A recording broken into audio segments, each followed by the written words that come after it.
시청자 여러분 안녕하십니까? 용감한 토크쇼 직설 원일입니다. 사립 유치원의 비리 행태에 기가 막힙니다. 나랏돈 빼먹는 정도와 범위가 범죄 수준인데 정부는 깜깜이 감사조차 해오지 못했다니 더욱 기가 막힙니다. 줄줄 새는 국민 세금, 다 더하면 지난 6년 동안 10조 원 규모랍니다. 어린이집은 괜찮은지 걱정입니다. 국민 공분이 하늘을 찌르고 있습니다. 국정감사를 통해 부동산 대책과 최저임금 같은 경제정책에 대한 논란도 뜨겁습니다. 용감한 토크쇼 직설, 오늘은 국감의 주요 이슈와 쟁점들 전문가들과 함께 자세히 풀어드리겠습니다.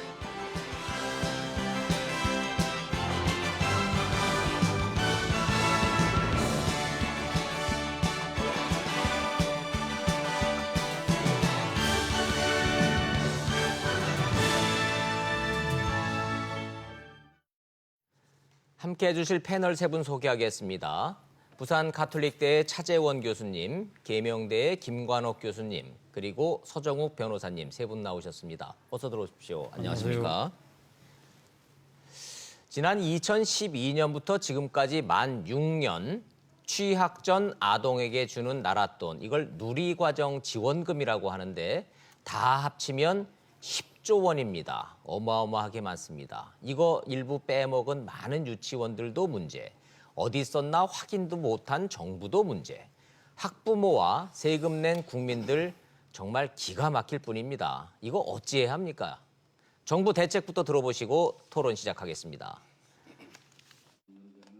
이낙연 국무총리는 사립유치원 비리가 드러나 국민 실망과 분노를 불러일으켰다며 비리 내용을 낱낱이 공개하고 대책을 마련하라고 지시했습니다. 매년 2조 원 규모의 정부 재정이 사립유치원에 지원되지만 관리와 통제는 작동하지 않았습니다. 특히 회계 집행의 투명화, 학부모가 참여하는 견제의 상시와 교육기관의 점검, 감독 내실화를 주문했습니다. 사립유치원은 그동안 공립유치원에서 쓰는 에듀파인이라는 정부 회계 시스템을 거부해왔습니다. 사립유치원 실정에 맞지 않는다는 게 이유였습니다.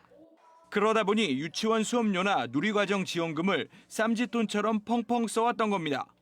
프로그램 개발 이런 것까지 포함해서 종합적으로 이제 검토하고 있습니다. 사립유치원 모임인 한국유치원 총연합회는 비상대책위원회 체제로 바꾸고 국민께 사과했습니다.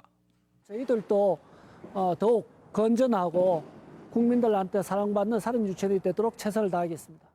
성난 여론을 의식한 사립유치원 단체의 진화 시도에도 정부와 여당은 관련법을 고쳐 횡령죄를 강하게 처벌하겠다는 방침입니다. 특히 17개 시도교육청이 사립유치원에 대한 전체 감사 내용을 실명으로 공개하기로 뜻을 함께 또 한 차례 파장이 예상됩니다. 정부 대책 들어보셨습니다만은 강력하게 대처하겠다, 무관용 원칙으로 대처하겠다 이런 추상적인 얘기만 나와서 국민들의 이 공분을 좀 가라앉히는 데는 아직은 좀 시기상조인 것 같습니다. 일단 왜 국민들이 지금 학부모들이 이렇게 뿔이 나고 이렇게 분노하는지, 국감에서 나온 이 비리 백태가 범죄 수준이다. 저는 그렇게 표현을 좀 했는데, 먼저 김관옥 교수님, 지금 파악하신 이 비리의 행태를 유형별로 좀 어떻게 좀 정리가 좀 가능하신가요? 여러 가지 형태가 이제 나온 것 같아요. 박용진 의원이 지금 국감에서 내세운 걸 보면은 가족들의 여행 경비로 상당한 돈이 지금 정부 지원금이 쓰여 있는 것이 있고요. 또 하나는 외제차 보험료라든가 아들 대학 등록금, 심지어는 한 700만 원까지 같은 경우는 미용실, 피부 관리에 들어갑니다. 미용실, 피부 관리. 네, 거기 더 나가서 이제 예컨대 명품 가방이라든가, 예. 그리고 성인 용품점이라든가, 우리가 상상할 수 없는 영역에 아주 다양한 영역에서 이 재정이죠. 정부 재정이고 예. 이제 혈세인데 혈세가 남용이 되는, 전용이 되는 그런 현상이 발생을 한 것 같아요. 근데 예. 이게 전체적으로 지금 앵커 말씀하셨지만 한 10조 가량 되는 지난 6년 다 그렇죠. 합치면. 막대한 돈이거든요.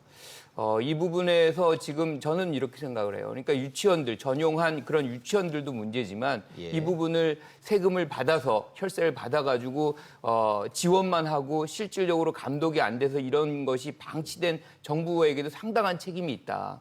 그래서 그렇죠. 어찌됐건 유치원 총연합회든 뭐든 이게 다 이익 집단이거든요. 예. 근데 이익 집단이 발호를 해서 결국에는 이런 어떤 일종의 부정부패거든요. 예. 이런 현상이 발생되는 것은 더 이상 방치할 수 없는 임계점 수준을 치고 올라갔다. 네, 그래서 네. 이 사회적으로 이번에는 어떻게 하든 이 부분에 근절도 하고 단절시키는 그런 장면이 이번에는 만들어져야 될 것 같다는 생각입니다. 시청자 여러분의 이해를 돕기 위해서 정부 예산이 투입이 됐는데 이게 줄줄줄줄 새서 이게 막 주머니 돈이 쌈짓돈으로 마구잡이로 막 이게 전용되고 유용되고 심지어는 범죄에 가까울 정도로 막 빼서 쓴 거 한 부분하고 왜 정부는 이걸 걸러내지 못했는가 이 두 부분을 좀 나눠서 좀 해보죠. 한꺼번에 같이 막 얘기를 하면은 도대체 뭐가 뭔지를 모를 수가 있으니까 먼저 앞부분부터 좀 할게요. 서정욱 변호사님 보시기에 법률가의 입장에서 봤을 때 국회 국정감사에서 쭉 나열됐던 그 이 이른바 비리 행태라는 걸 좀 놓고 보면 말이죠. 이게 법적으로 문제될 소지가 있습니까? 아니면은 뭔가 좀 과도하게 이렇게 전체로 매도하는 좀 측면이 좀 있습니까? 어떻게 보세요? 저는 이게 좀 과도한 면이 있다 보고요. 예. 좀 이게 매도하는 측면도 있고 일단 이게 법적으로는 지금은 횡령은 성립할 수가 없어요. 예, 그러니까 연간 2조 원, 6년 다 합치면 10조 원인데 이게 전부 다 비리로 줄줄 샜다 이렇게 가는 거는 이건 또 아닌 거예요. 그거는 말이 안 전체 되고요. 유치원이 전부 다 비리 유치원이다 이것도 말이 안 되는 거고. 예를 들어 이게 유치원에요. 예. 일단 이게 사립 유치원은 22만 원을 지원해 줍니다. 네. 한 명당. 네. 물론 이게 방과후 가면 7만 원 돼서 29만 원이 되는데 네. 그 돈 가지고는 이게 그 유치원 교사들요. 네. 월급도 안 돼요. 예를 들어 이게 국가에서 주는 돈은 다 월급도 안 되는 거예요. 네. 그럼 이게 그 돈을 어떻게 다 횡령을 합니까? 그럼 이게 나머지 학부형들한테 또 20몇만 원씩 받잖아요. 네. 그럼 이게 그것도 이제 그 교비로 돼가지고 그것도 이게 가발을 못 사요. 예. 그러니까 완전히 사유재산이 아니고 이제는 이게 완전히 그 국공립처럼 예. 전부 이게 통제를 받는 예산이 됐기 때문에 이런 게 나오는데 네. 저는 이게 기본적으로요. 예. 오늘 이 사태는 이게 그 저도 해결을 투명하게 하고 뭐 처벌하고 다 좋은데 네. 일단 이게 저는 가장 근본 원인은 바로 이게 그 정부 당국이 유아교육이라는 게 장기 비전이나 철학이었고요. 예. 바로 이게 법을 안 지켜요. 왜냐하면 이게 우리나라 법 조문만 제가 두 개만 말씀드리면 네. 연결되기 때문에 바로 이게 유아교육법이 기본이잖아요. 예. 유아교육법 이 24조에 보면 바로 이제 그 초등학교 취학 직전에 3년의 유아교육은 무상으로 한다. 네. 이게 딱 돼 있습니다. 무상으로 한다. 무상으로 한다. 그럼 이게 국공립이든 사립이든 법으로 돼 있군요. 무상으로 예. 한다라고. 그럼 이게 국공립이든 사립이든 모든 이게 유아원의 이게 경비는 국가가 대주되는 거죠. 네. 근데 지금 그렇습니까? 사립은 이게 22만 원 주고 나머지 이게 20몇만 원씩 받아서 국공립은 이게 안 받기 때문에 로또 복권처럼 네. 국공립에 가려고 지금 이게 로또 복권처럼 돼 있잖아요. 그 부족한 부분을 사립 유치원들이 메꿔주는 측면에 공헌과 기여도가 있죠. 그렇죠. 그러나 그 돈이 부족한 예산 내에서 다 쪼개서 이거를 국고로 지원을 해줬는데 그 돈이 이상하게 쓰이는 거는 그거는 명백한 잘못 아닌가요? 그러니까 회계 투명성은 이게 저도 동의하고요. 예. 일단 이게 무상으로 한다고 했는데 과연 이게 무상이 되고 있는가? 예. 그다음 두 번째가 더 중요합니다. 바로 이게 그 무상으로 실시하는 유아교육에 드는 비용은요. 예. 국가나 자치단체가 부담하되 누구한테 주느냐? 예. 바로 이게 유아의 보호자에게 지원하는 것을 원칙으로 한다. 아 학부모한테 갈 돈이 지금 유치원으로 가고 있다고 말씀하시는 그럼 겁니까? 이게 법을 바꾸든지 현실을 바꿔야 되잖아요. 예. 근데 지금 그 지원금을 바로 이게 학부형한테 줍니까? 유치원한테 줍니까? 유치원한테 가고 그럼 이게 있죠. 법을 명확하게 어긴 거죠. 아하. 이게 지금 유치원연합회 예. 요구사항이 유일하게 법대로 해라. 네. 그럼 이게 어떻게 되느냐면, 그럼 이게 왜 법은 이렇고 현실이 이러냐? 예. 저는 이게 그 기본적으로는요, 우리 법을 보면 이게 국공립 사립의 차등이 없어요. 예. 모든 건 이게 무상으로 하고 그 지원금을 이게 그 학부형한테 줘서 학부형이 유치원에 가면 그 돈을 이게 유치원에 내면 되고 네. 학부형이 이게 유치원하고 집에서 내 아이 가르치겠다면 학부형이 가지는 거고 예. 또 이게 그 나는 이게 학원 보내겠다면 학원에 주는 거고 네. 우리가 이게 어르신들 노인들한테 월 20만 원 뭐 기초연금 주듯이 그럼 이게 복지처럼 한 30만 원을 애가 나면 예. 저출산 대책으로 애한테 주면 네. 그럼 이게 알아서 자유롭게 쓸 거 아닙니까? 네. 이렇게 가자는 게 유치원연합회 주장이에요. 예. 이게 법이고. 근데 지금은 마치 이게 이렇게 당연히 학부형한테 줄 걸 유치원으로 넘겨놓고 마치 이게 유치원에 준 보조금을 네 맘대로 횡령했냐? 이건 이게 논리가 알겠습니다. 안 맞다는 거죠. 무슨 말씀인지 알겠는데 저는 질문을 1층에서 불이 났는데 어떻게 보시냐고 질문을 했더니 지하 3층부터 잘못됐습니다라고 말씀을 하시기 때문에 무슨 말씀인지는 알겠어요. 기본적으로 이 법과 현실 사이에 있어서 괴리에서 생긴 구조적인 문제라는 말씀으로 그렇습니다. 이해를 좀 하겠습니다. 차 교수님은 어떻게 보십니까? 두 개를 나눠서 좀 가보자고요. 네. 어찌 됐든 예. 뭐 법은 학부모한테 주게 돼 있는데 현실적인 여러 이유로 유치원한테 돈이 가고 있어요. 그 돈이 지금 연간 2조 원이나 되는 겁니다. 국감에서 박용진 의원의 주장에 따르면 상당수가 불투명하게 쓰여지고 있다라고 하는 거죠. 그렇죠. 정확하게 지적이 된 겁니까? 실태는? 저는 일단 박용진 의원이 공개한 것 자체가 전체 유치원을 지금 그 감사한 것이 한 30%밖에 안 된다고 네. 그러고 그 감사 결과의 40% 정도만 이 공개를 했으니까 또 더 많은 또 여러 가지 또 부정 행위들이 드러날 수 있겠죠. 그래서 네. 이것이 지금 어떻게 보면 빙산의 일각이라는 것이죠. 그러니까 이 빙산의 일각을 보고 많은 국민들이 분노한다. 그것은 방금 말씀하신 서정욱 변호사님 말씀처럼 법과 현실의 그런 모순 때문에 거기다가 모든 그러니까 지금 기책 사유를 다 넘길 수 있을 것인가 부분 우리가 또 한번 짚고 넘어가 볼 필요가 있다는 것이죠. 사실은 이 누리과정 자체의 이 예산 자체가 사실은 상당히 무상 이 보육에 대한 이 국가의 의지는 있었지만 그동안 예산 문제 때문에 실행되지 못했던 거 아닙니까? 그렇죠. 그래서 이 과거 정부 지금은 야당이 집권하고 있을 당시 지금 야당이었던 더불어민주당을 비롯한 이 야권 진영에서 이 누리과정 예산을 집행해야 된다는 주장을 강하게 했던 거고 그때 당시 집권 세력은 상당히 소극적이었거든요. 그렇죠. 예. 그래서 줄달리기 끝에 하다 보니까 아마 제대로 된 준비도 없이 완전 막 시작하다 보니까 여러 가지 이런 이 현실과 아마 집행 사이에 상당한 모순이 좀 생긴 측면이 있는데 문제는 그렇다고 해서 그러면 정부가 지원해준 돈을 그럼 자기 마음대로 자기 호주머니에 들어온 돈처럼 마음대로 써도 되느냐? 그 부분은 아니라는 것이죠. 그건 아니죠. 그렇죠. 예, 그리고 또 그거는 하나는 아닌 거죠. 유치원도 어떻게 보면 명백한 교육기관입니다. 예. 그렇다고 하면 교육을 담당하고 있는 그것이 사립이든 공립이든 그러니까 운영하는 입장에서 본다고 한다면 높은 도덕성을 또 이렇게 바탕으로 해야 되는 거 아니겠습니까? 그렇다고 한다면 그러한 그 도덕성이 상당히 결여되는 사람들이 우리 아동들의 유아들의 이 교육을 책임지고 있다는 그 부분도 예. 앞으로 상당히 좀 심각한 문제가 아닐까. 네. 그런 측면에서 본다고 한다면 선욱 변호사가 나름대로는 구조적인 문제는 짚긴 하셨습니다만은 그러나 드러난 현실에 대한 예. 핑계로 그것이 작용돼서는 안 된다는 생각입니다. 예, 토론의 효용과 시청자들의 이해를 돕기 위해서 구조적인 문제를 우리가 천착을 하다 보면 드러난 현실을 좀 무시하고 그냥 건너뛰어야 되는 조금 우를 범할 수가 있으니까 일단은 드러난 문제를 한번 좀 우리가 좀 자세히 들여다보죠. 전국 유치원 현황부터 좀 시청자 여러분들한테 좀 보여줄 필요가 좀 있을 것 같습니다. 도대체 이른바 사립 유치원이 몇 개나 되며 그 부분이 몇 개나 되고 거기에 학생들이 몇 명이 있고 돈이 얼마가 들어가는지에 대해서 우리가 잘 모르지 않습니까? 아니 정부도 모르고 국회의원도 잘 모르는 걸 일반 시청자들이 알 리가 없었습니까? 전국 유치원 현황을 보면 국공립과 사립으로 나눠져 있는 거는 다들 아실 거고 국공립이 4,800개고 사립이 4,200개니까 숫자는 얼추 비슷하게 국공립이 많은 것 같은데 문제는 국공립에 다니는 학생은 17만 명이고 사립에 다니는 학생이 50만 명이다 보니 숫자는 엇비슷해도 사립 유치원의 규모가 덩치가 큰 겁니다. 그러다 보니 지원금도 3배 정도 많은 거예요. 그러니까 사립 유치원들이 사실은 국가 예산 지원을 훨씬 더 많이 받고 있다는 얘기죠, 좀. 자, 그런데 국공립 유치원은 에듀파인이라고 하는 국가 회계 시스템에 적용을 받아서 회계 감사를 받는데 요거부터 좀 가보죠.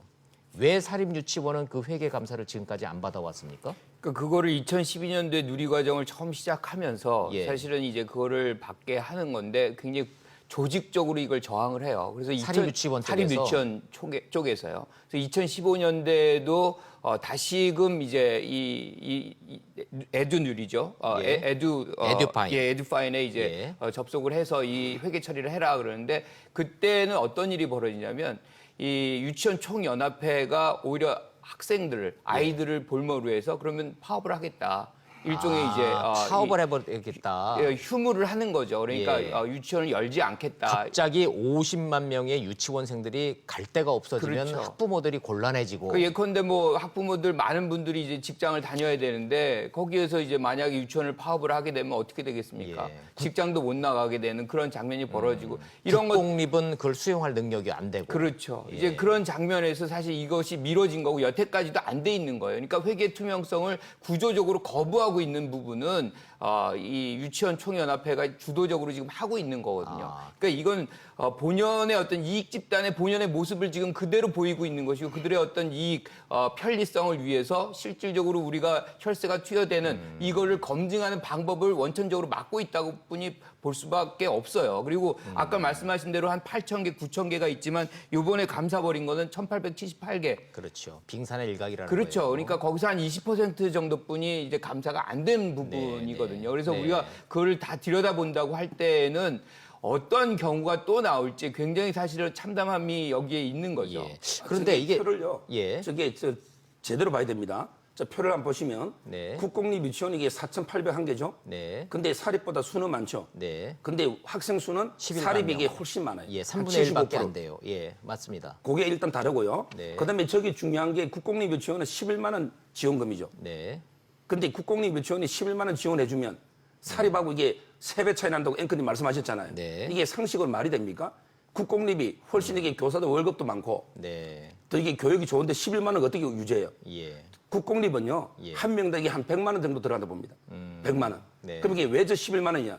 이미 8, 90만 원은 이미 국공립 설립 운영할 때부터 교사 월급이 다 이게 가 있고 그렇죠. 11만 원 주기 예. 때문에 그렇지. 국공립은 실제 지원금- 전액이 다 세금으로 운영되는 거고. 그렇죠. 예. 따라서 이게 실제 지원비는 한 100만 원에 가깝다. 네. 일단 이렇게 봐야 되고요.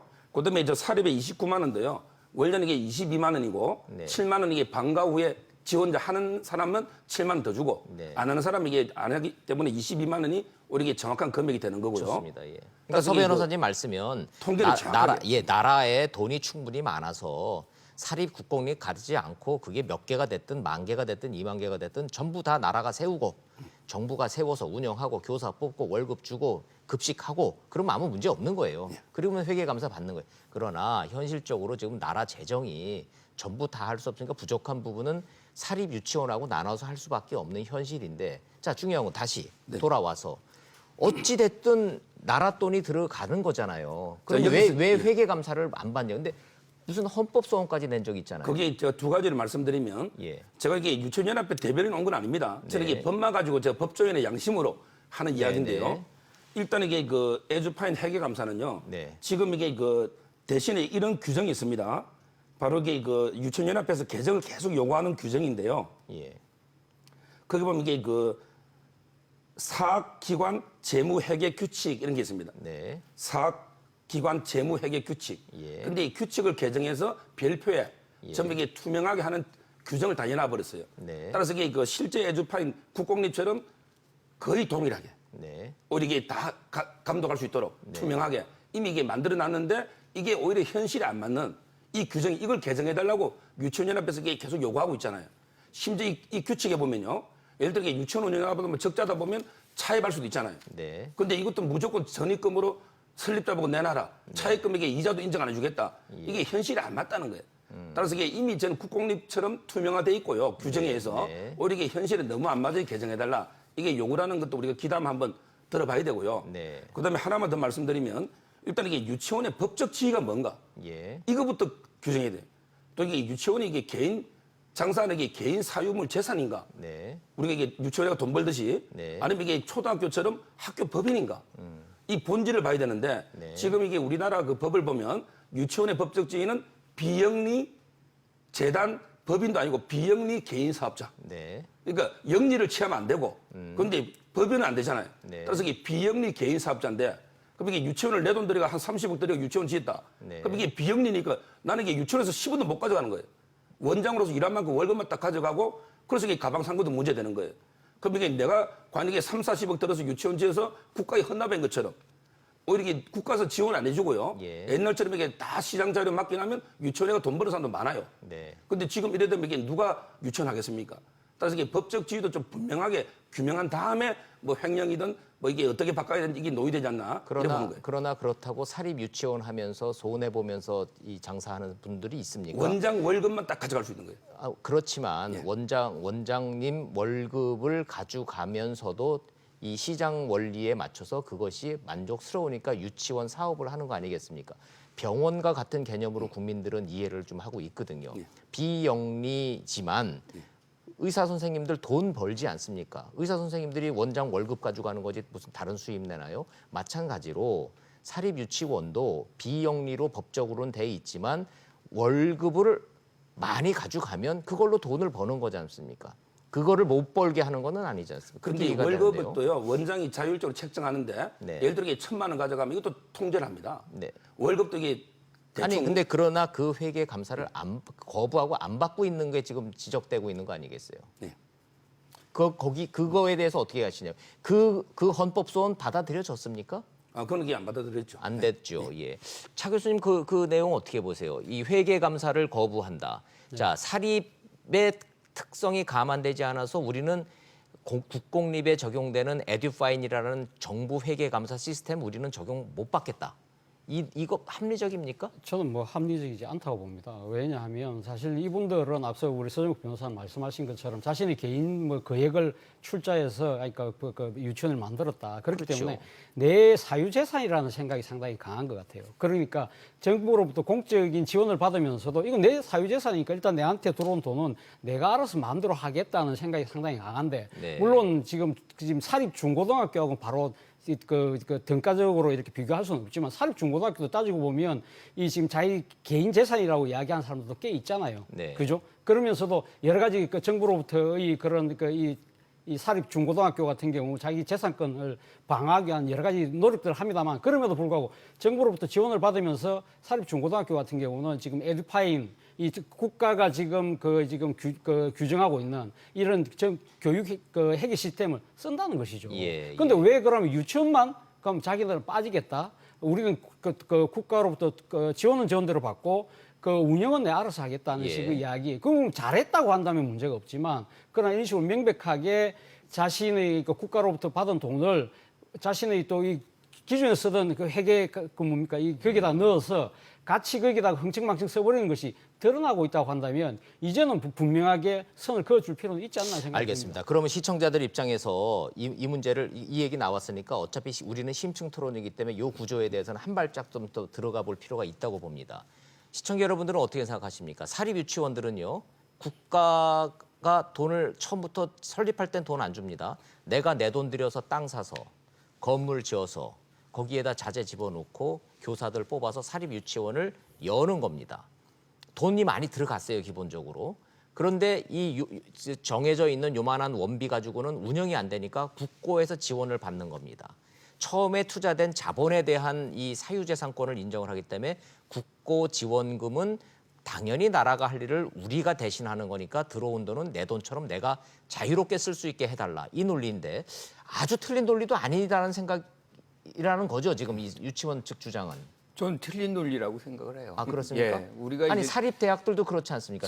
사립대학, 사립고등학교, 중고등학교 다 아주 특정한 아주 엄중한 감사를 받습니다. 예. 그러니까 실질적으로 정부의 예산이 들어가면 어떤 형태로든 감사를 철저히 받아 받는다 회계 처리를 이거죠. 아주 항목별로 아주 뭐 정확하게 받을 수밖에 없는 것이고 거기에서 만약에 오류가 발생할 때에는 네. 뭐 책임자가 교장이건 반납해야 교감이건 되죠. 반납뿐만 아니라 징계 처리되고 뭐 심지어는 횡령이 되는 그렇죠. 거죠. 횡령이 되는 거죠. 우리가 아까 말씀하셨지만 이 누리 과정의 원래 목적을 본다 그러면 미취학, 그러니까 취학 네. 전 학생들의 어떤 학습 능력을 향상시킨다는 그런 차원에서 처음으로 이제 제기가 된 거거든요. 네. 그러면 제일 중요한 거는 학생들에게 그 돈이 투여가 돼야만 되는 것이지 네. 그것이 다른 데로 전용이 된다 그러면 그거는 뭐 예산 낭비에다가 그건 실질적으로 원했던 즉 정책이 지향했던 부분과는 굉장히 거리가 먼 거거든요. 예. 그래서 누리 과정이 들어간 혈세 부분은 그렇다 치고 또 하나는 원비로 해서 그러면 드는 것들은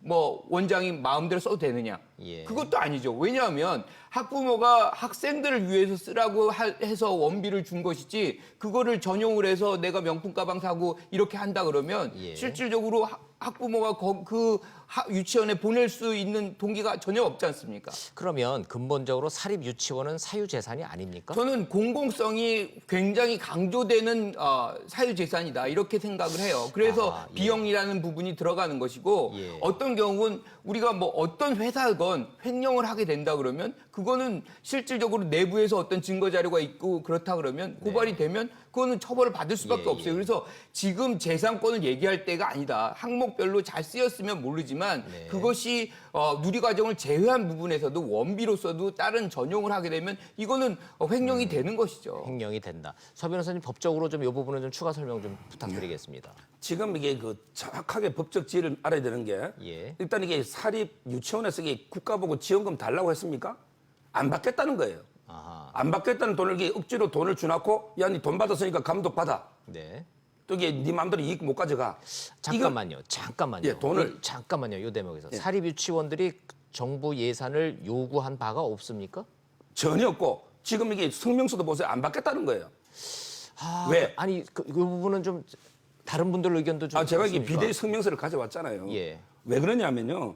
차라리 이게 국민 복지 차원에서 예. 학부형한테 돈을 주든지 말든지 그건 국가하고 국민의 문제고 예. 우리한테 이게 직접 돈을 주지는 말라는 거예요. 그럼 그렇게 요구한 사실이 없어요? 전혀 없죠. 오히려 이게 그렇습니까? 우리는 안 받겠다니까 학부형한테 돈을 주라. 강제로 줘놓고 왜 우리를 보세요. 회계를 받으라 하냐 이 예를 들어 논리예요. 학부형한테 지금? 돈을 줘가지고 완전히 유치원의 자율에 맡기면 예. 그럼 이게 시설이 좋은 강남의 유치원은 100만 원을 받든 네. 아니면 이게 뭐 열악한 데는 50만 원 받든 예. 그럼 이게 어차피 유아 교육에 수요가 있다면 그럼 이게 학생들이 돈 다 내고 오면 그럼 이게 이익금이 남으면 내가 2천만 원 나면 2천만 원 가져가고 뭐 5천만 원 나면 5천만 원 가져가고 그러니까 이런 식으로 논리는- 자율에 맡겨달라. 예, 잠깐만요. 예, 그 논리는 미국식의 완전한 그렇죠. 프라이빗 유치원으로 가도록 자율성을 달라 지금 그 얘기인 거잖아요. 그렇죠. 이런 식으로 이게 그러나 완전히 지금 현재 존재하고 있는 4,800개의 사립 유치원이 그럴 만한 재정적 능력이 있기는 있습니까? 그랬어요. 지금 이게 아까 제가 철학이 없다는 게 예. 완전히 시장 자율에 맡기는 이런 제도로 이게 미국처럼 갈 건지 예. 아니면 이게 완전히 공영으로 가가지고 우리 초등학교, 중학교처럼 예. 완전히 국공립 사립 전부 이게 국가에서 다 지원해가 운영하고 그다음에 비리 척결하고 좀 이게 완전히 공영으로 갈 건지 예. 이걸 철학적으로 이게 결정을 해줘야 되는데 지금 이게 중간에 섞여가지고 반관 그렇죠. 반민이 됐는데 반관에 해당되는 회계 투명성이 보장 안 되는 게 지금 문제 본질의 핵심 아닌가요? 그러니까요. 지금 이게 뒤죽박죽이 돼가지고 국공립하고 사립은 차별화돼 있어서 국공립을 로또복권처럼 다 운영비를 주니까 그렇죠. 사립은 이게 일부 주고 일부는 학부형들이 부담하니 예. 그럼 이게 유아교육 때부터 이게 로또복권처럼 되는 게 말이 안 되잖아요. 따라서 이게 철학이 문제가 있다는 거예요. 예. 확인을 해봐야 되겠지만 사립 유치원에서 돈을 누리과정 돈을 예산을 안 받겠다. 네. 그런데 강제적으로 줬다. 그거는 좀 그거는 뭐 그 부분은 현실과 좀 다르다고 표현상에 봐요. 예. 강제적으로 그거를 받았다. 그래서 그리고 여쭤보는 이제 겁니다. 이제 한유총에서 지금 뭐 얘기한 거는 그건 맞아요. 그러니까 지원금을 학부모에게 직접 줘라. 네. 그런데 사실은 이게 절차상으로 제도상으로 주기가 좀 어려워요. 제 생각에는 만약에 이제 학부모에 직접 준다. 이걸 어떻게 검증합니까? 예컨대 그 돈을 어떻게 썼는지에 대한 부분들을 검증할 부분이 굉장히 쉽지가 않거든요. 예. 이제 그러한 부분들이 일종의 행정의 어떤 편리성에 의해서 담당 기관인 유치원들이 누리과정의 어떤 예산 창구인 뭐 에듀파인에다 넣으면 되는 거죠. 그런데 이제 그거를 안 한다는 거는 그만큼 뭐 회계 투명성을 스스로가 거부하고 있다는 것뿐이 안 되는 것이고 네. 그 결과로서 나타난 것이 바로 이런 백태 아니겠습니까? 그래서 이 부분을 뭐 한유총이라든가 많은 유치원 뭐 하시는 분들이 좀 뭐 기분 나쁘실 수도 있어요. 왜냐하면 나는 아닌데 왜 모두 도매급으로 이렇게 하느냐. 네. 그렇다 그러면 오히려 더 이 에듀파인에 가입을 해서 네. 실질적으로 본인이 투명성을 높이게 되면 아주 자연스럽게 도덕성도 뭐 확보될 거고 확보가 되는 그런 국민, 장면이 거의 벌어지는 국민 것이죠. 학부모들의 신뢰도 좀 확보할 수 있을 그렇죠. 건데 그런데 지금 이렇게 이익 집단처럼 뭐 지금 박용진 의원 뭐 세미나 할 때 그 장면을 보게 되면 뭐 굉장히 뭐 거기 가서 난입을 하는 네. 그런 모습처럼 비춰지는데 우리가 이익 집단이 모든 뭐 영원할 것 같아도 그렇지 않습니다. 이익 집단의 어떤 명성이라는 것이 예. 실질적으로 퇴색되고 국민의 어떤 시각과 부합되지 않을 때에는 네. 굉장히 그 위세가 약화되는 경우가 많아요. 미국 같은 경우에 이제 80년대 어떤 일이 있었냐면 미국은 거의 교통이 그 비행기로 왔다 갔다 그러잖아요. 네. 근데 그 관제탑 이익 집단이 파업을 해요. 네. 근데 그걸 언제 하냐면 섹스기빙 때 합니다. 그렇죠. 그러니까 많을 때. 많을 때. 엄청 타고 다닐 때. 그 이후로 이익 집단에 대한 그 국민적 신뢰가 사라졌어요. 예. 그러니까 이런 부분도 지금 한유총이건 누구건 뭐 본인들의 어떤 도덕성을 얘기하기 이전에 시스템을 따르게 되고 이렇다고 이렇게 안 한다 그러면은 국민들은 실망할 수밖에 없고 신뢰를 거둬들일 수밖에 없는 거예요. 김 교수님의 주장인즉슨 실정에 맞는 우리만의 회계 시스템을 만들어 달라라는 주장하지 말고 국공립에 적용되는 동일한 에듀파인 받아들여라 그 말씀이신 거죠. 예. 차 교수, 저는 뭐 유치원연합회에서 우리는 국고 지원을 그러니까 요청하지도 않았는데, 그럼 뭐 안 줘도 좋으니까 우리 마음대로 우리가 알아서 할 테니까 그냥 내버려 둬라는 식으로 이야기를 했다고 한 것이 사실이라고 한다면 저는 상당히 고약한 주장이라고 봅니다. 앞서도 우리가 봤지만 지금 전체 그 유치원에 다니는 애들의 74.5%가 사립 유치원에 다닐 수밖에 없는 현실이거든요. 그렇죠. 그 현실을 소위 말해서 인질로 삼아서 그런 주장을 하는 것이 아닐까라는 생각까지 할 수밖에 없는 거 아니겠습니까? 사실 그 지금 앞서 말씀하신 대로 지금 그러니까 이 미취학 아동들, 특히 유아들에 대해서는 그 보육 문제는 국가 전적으로 지원해야 된다는 그런 나름대로 법 정신 때문에 이걸 갖다가 할 수밖에 없지만, 그러나 현실적으로 국공립을 갑자기 만들 수 있는 사실이 여건이 안 된다는 것이죠. 지금 아까 우리가 표문을 보면 상당히 국공립 수와 사립 유치원 수가 거의 비슷하게 나오는데 네. 왜 그렇게 그러면서도 원생 수는 이렇게 차이가 나느냐? 그것은 주로 초창기에 이 국공립을 만들 때는 주로 농어촌에 아주 그러니까 맞아요. 이 보육이 예. 취약한 쪽에다가 하다 보니까 네. 농어촌 쪽에 주로 만들고, 도시에서는 그리고 또 국공립 유치원 들어가면 그렇죠. 당첨되는 것 자체가 그렇죠. 로또예요. 그리고 또 그 도시에서 국공립을 만들려고 하면 토지 비용이 또 엄청나게 그렇죠. 비싸잖아요. 예. 뭐 그런 여러 가지 현실적인 여건 때문에 이러한 식의 지금 상황이 오랫동안 그 방치돼 왔던 것이죠. 그래서 지금 여야가 합의해서 2012년부터 누리과정 지원금을 주기로 했단 말이죠. 네. 그런데 그 상황에서 갑자기 국공립 확 늘릴 수가 없잖아요. 네. 그렇다고 한다면, 그렇지만 또 학부형들한테 직접 그 돈을 줄 경우에 또 직접적으로 그 돈이 지금 유치원비에 사용되지 않을 가능성, 이런 것 때문에 할 수 없이 이 정부 입장에서는 직접적으로 유치원에 줄 수밖에 없는 이러한 현실을 유치원 운영자들이 누구보다 잘 알아요. 그렇기 때문에 그 현실을 우리 이거 거부하면 정부가 어떻게 방법 없다는 거 빤히 알고 일종의 나름대로 지금 배짱 튕기기가 아닐까라는 생각을 그 구조를 아니까. 요 부분만 시청자 여러분들하고 조금 공유를 하고 넘어가겠습니다. 그냥 학부모한테 주면 깔끔한 거잖아요. 그게 그렇죠. 복지잖아요. 네. 그런데 지금 국공립 유치원한테 주는 2조라는 사립에 주는 2조라는 예산을 나눠 가지고 학부모들한테 2조를 확 풀어버리면 부모들이 생업이 있다 보니까 유치원 비용 쓰기보다는 당장 급한 돈부터 먼저 그 돈으로 쓰고 현금이 들어오니까 애들 유치원 비용은 안 쓰거나 혹은 늦게 내거나 그럴 가능성이 있어서 정부가 고민하다가 그냥 사립 유치원에다가 지원하자 이렇게 된 겁니까 그게? 저는 뭐 그 구조로 그렇죠. 예. 제가 이게 말씀드리면 일단 그 비대위원장 있잖아요. 한유총. 예. 그분에게 성명서에 돼 있어요. 누리과정비는 사립 유치원에 직접 지원되는 게 아니라 네. 유아교육법에 따라서 이게 학부모에게 직접 지원되는 것이다. 네. 따라서 이게 교육부에다가 학부모한테 주라고 우리 안 받겠다고 예. 수업식이 건의했는데 시행되지 않고 있다고 했고요. 네. 그러면 조금 전에 이게 차재용 교수님이나 우리 김관우 교수처럼 그럼 이게 법을 바꿔야 되잖아요. 네. 법을 이게 유치원에 직접 준다. 유아교육부 하나 바꾸면 돼요. 예. 근데 왜 법에는 학부형한테 주게 돼 있겠어요? 그게 깊은 이유가 있는 거예요.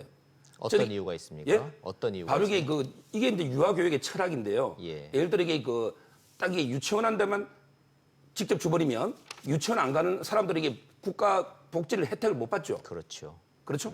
근데 예를 들어 학부형한테 주면 네. 이걸 이게 유치원에 가는 사람은 유치원비 내고 예. 아니면 이게 영어 학원에 가는 사람 영어 학원 내고 예. 뭐 이게 골라서 자율적으로 하고 있잖아요. 예. 따라서 이게 우리 법은 이런 이게 자율성을 강조하기 위해서 복지 차원에서 예. 어르신들 이게 20만 원 주듯이 애를 낳으면 저출산 대책으로 애 낳으면 이게 그냥 한 20몇만 원을 보조해 주는 거예요. 예. 그럼 이게 유치원에 가든 아니면 이게 뭐 아까도 말했던 집에 가정교사를 쓰든 네. 자기 학원 가든 그건 자기가 선택할 수 있는 네. 이게 법의 취지란 말이에요. 네. 근데 이걸 가지고 교육부는 법을 완전 어겨서 유치원에 줘버리면 법을 어긴 게 오히려 정부가 어겼다는 정부가 말씀이세요. 지금 법을 어기고 있잖아요. 법에 명확하게. 잠깐만요. 그러면 자, 법을 어긴 거는 정부라 치고 예. 현실적 이유에 대해서는 충분히 이제 설명이 됐다 치고 제가 좀 다 그럼 역으로 좀 질문을 하겠습니다.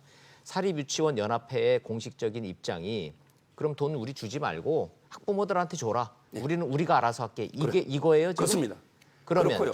현실적으로 2조라는 정부 예산이 갑자기 뚝 끊어져서 학부모들한테 간다 치자고요. 예. 그러면 4,800개 사립 유치원들이 운영 가능합니까? 가능합니다. 자립 가능해요? 왜 그러냐면요. 유치원 취학률이 90% 육박해요.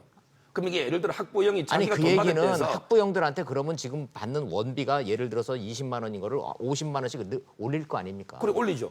그럼 이게 학부형 그게 입장에서는 자립이에요? 제 말대로 학부형 네. 입장에서 이게 22만 원 나라에 직접 받아서 예. 지금처럼 자기 돈 20몇만 원 보태서 예. 50만 원가 유치원 보냅니다. 왜냐하면 이게 90%가 자기 자식 교육에 돈을 안 쓰겠어요? 예. 물론 물론 이게 일부는 진짜 급한 사람은 그 돈을 딴 데 쓰고 술 먹을 수도 있고 네. 일부 악용하는 사람도 있겠지만 지금 제도는요. 그럼 이게 제가 애가 있는데 네. 나 이게 유치원 안 보내고 내가 집에 가정교육 하겠다. 네. 그럼 이게 나라에 돈을 못 받아요. 그럼 이게 법에 맞습니까? 법에서는 이게 학부형한테 다 애가 있으면 주게 돼 있는데 네. 만약에 유치원 안 보낸 사람이 돈을 달라고 나라에 소송하면 돈을 주게 됩니까? 네. 따라서 이게 저는 일부 악용이나 이거는 이게 크게 걱정할 건 아니고요. 왜냐하면 이게 어차피 학부형들이 돈을 받으면 자기 돈 일부 보태서 유치원에 애를 보내게 돼 있고 네. 왜냐하면 이게 남들 다 다니는 유치원을 어떻게 자기 애만 안 예, 보냅니까? 따라서 이게 너무 행정 편의주의 아닌가 이렇게 보는 거예요. 네, 저는 이 부분은 이제 사실은 뭐 이렇게 논란이 될 사안이 아니고 복지의 개념이거든요. 이거는 그렇죠. 이게 돈을 어떻게 쓰느냐의 문제도 이제 우리가 지금 다루고 있지만 네. 전체적으로 근본적으로는 복지예요. 복지의 교육 개념, 복지. 교육 복지 예. 그리고 이제 굉장히 미취학 학생들에 대한 어떤 복지 개념으로 적용을 한 건데 이거를 계속해서 돈, 이윤 이런 식으로 접근하게 되면 사실 본질이 훼손이 되는 거거든요. 그러네요. 그래서 우리 한국 정부가 한국 사회가 어느 부분까지 정부가 책임져 줄 수 있느냐. 예. 그 부분에서 이제 접근을 해서 이러한 어떤 이 막대한 예산이 들어감에도 불구하고 사실은 여기다 투자를 하는 거거든요. 네. 이게 인적 투자하고 사람에 대한 투자의 출발점이라 그래서 이 수많은 돈들이 들어가는 건데 네. 이것이 전용이 되고 취지에 맞게 쓰이지 않는다라고 하면 이거는 뭐 우리의 어떤 교육 경쟁력이 예. 근본적으로 훼손되는 부분이에요. 그래서 복지의 상황에서 이 모든 것을 판단하고 복지의 개념에 적용이 되느냐 안 되느냐를 우리가 파악을 해야지 여기서 돈이 얼마 쓰였고 이거는 뭐 재산권을 지배받고 이런 부분하고 또 다른 얘기가 우리한테 네. 이 내재돼 있다는 얘기. 아니 지금 그거- 신임 교육부 장관은 고교까지도 무상교육 하겠다는 거 아니에요? 2조 예산 더 들여서. 그런데 그 한참 밑에 있는 맨 밑바닥에 있는 유치원을 무상교육을 하겠다라는 정부의 방침과 철학의 문제를 삼는 국민들은 없잖아요. 다만 이 돈이 제대로 목적에 맞게 쓰여졌는지를 감사를 해야 되겠는데 그럼 우리 안 받겠다. 이게 이 부분에서 저는 그 시청자들이 좀 공감하기가 좀 어려울 것 저는 같아서. 앞서 우리 서정욱 변호사 말씀이 법의 취지는 그러니까 지금 그 이 누리과정 지원비를 학부모한테 주고 그럼 유치원은 안 받겠다고 이야기는 저는 이것이 문제의 본질은 아니라고 봅니다. 만약에 설사 지금 그러면 학부모님들한테 줘서 학부모님들이 그 받은 22만 원이든 29만 원이든 거기다 자기 돈 보태서 그럼 유치원에 돈을 50몇만 원 냈다고 합시다. 예. 그럼 그 돈은 그럼 자기 마음대로 쓰면 됩니까? 그건 아니잖아요. 그건 아니다. 그건 이거죠. 아니잖아요. 그것도 예. 나름대로의 교육기관이 있고 나름대로 아까 비영리라고 이야기를 한다면서요. 그런데 실질적으로 자기의 그 완전히 그 소유물처럼 네. 거기 들어온 돈은 모두 내 돈이니까 내 마음대로 쓰겠다는 식의 사고방식 때문에 그런 식으로 주장을 한다면 예. 그건 상당히 문제가 있는 것이죠. 그러니까 이 직접 그 학부모들이 50몇만 원의 돈을 낸다 하더라도 거기는 이 지금 유치원 목적으로 사용하기 위해서 정부가 지원한 금액이지 않습니까? 그 돈은 유치원 목적이 제대로 썼는지 안 썼는지는 어떤 식으로든 정부가 추적해서 제대로 집행됐는지 살펴볼 필요는 있는 거 아닌가요? 그것이 설사 직접적으로 그러니까 학부모들한테 줬다고 해서 가면 정부의 책임이 모든 거 방기하고 그냥 뒷짐지고 보자는 식의 논리라고 한다면 저는 정말 유치원 관계자들, 유치원 운영하시는 분들이 정말 잘못 생각하고 있다는 생각이 듭니다. 그리고 또 한 가지가 뭐냐면 만약에 이제 누리과정이 안 들어가서 자립 못한다. 그러면 올릴 수 있다. 50만 원, 예. 60만 원으로. 자 그러면은 50만 원, 60만 원의 돈이 돼서 보낼 수 있는 사람이 있고 있지만 저소득층은 사람이 못 보내는 사람이 다수 발생할 거예요. 그렇죠. 그러면 그런 어떤 불균형성 이 교육의 또, 차별. 예, 사각지대가 또 그렇죠. 생기죠. 이런 거를 정부가 또 놓치게 되는 그런 문제가 발생을 하거든요. 네. 이제 그런 것들을 감안해서 사실은 여기에 막대한 돈을 투자하고 하는 건데 그것들이 이렇게 전용이 돼가 실질적으로 학생들에게 안 간 거잖아요. 네. 이거는 어떻게 하든 뭐 우리가 고쳐지지 않으면 저는 뭐 일종의 신뢰가 형성이 안 되는 사회가 네. 만들어질 수밖에 없다고 봐요. 좋습니다. 자, 서 변호사님을 저희가 이 토론에 즐겨 모시는 가장 큰 이유는 언론 보도나 발표 내용만 보는 게 아니라 꼭 당사자들을 연락을 하셔서 확인을 하시는 어떤 이 추가적인 조치를 하시기 때문에 제가 굉장히 신뢰를 하는 편인데 그래서 제가 좀 여쭤보는 겁니다. 루이비통 가방을 샀다라고 뭐 이렇게 했는 거 이런 건 교직원 선물 비용으로 쓴 걸로 지출된 건데 좀 억울하다라고 좀 해명을 하고 있는 걸로 제가 알고 있습니다. 제가 그런데 제가 지금 이제 정말로 이런 거는 어떻게 설명하는지 제 서 변호사님한테 여쭤보는 겁니다. 유치원 원장이 노모를 조리 보조원으로 등록을 시켜놓고 아들은 사무 보조원으로 채용을 해놓고 월급을 지속적으로 거기서 줘요.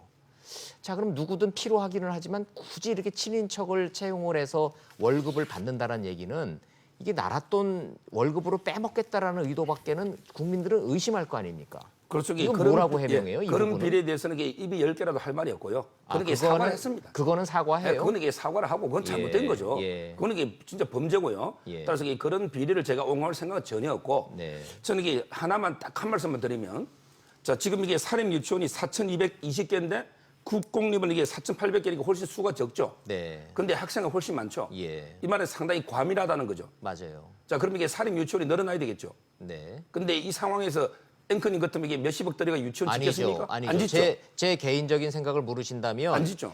과밀한 사립 유치원 문제를 해결하려면 정부가 국공립을 많이 줘야죠. 그런데 국공립을 그게 확대하면 시장의 요구죠. 한 명당 100만 원씩 비용 들어요. 아까 예. 제가 말씀드린 거 11만 원이 아니고. 맞습니다. 자, 그럼 이게 어떻게 유아교육을 장기적으로 가야 되느냐? 따라서 이게 과거에는 유치원이 완전 개인 소유예요. 근데 이게 개인 뭐 술집 하듯이 자기 학생 받아서 이게 이익금 가져가면 돼요. 근데 국가 지원이 나오면서 이게 비영리로 바뀌어버린 거예요. 그렇죠. 어떻게 보면 이게 개인 사유재산이 중대한 침해를 받게 됐죠. 네. 거기에 대해서 이게 국가가 설립할 때 지원해 준 건 전혀 없잖아요. 세제 혜택도 별로 금액이 얼마 안 돼요. 네. 자, 그럼 이런 상황이 되면 저는 이게 사립 유치원이 늘어날 수가 없어요. 그럼 이게 피해본 누구예요?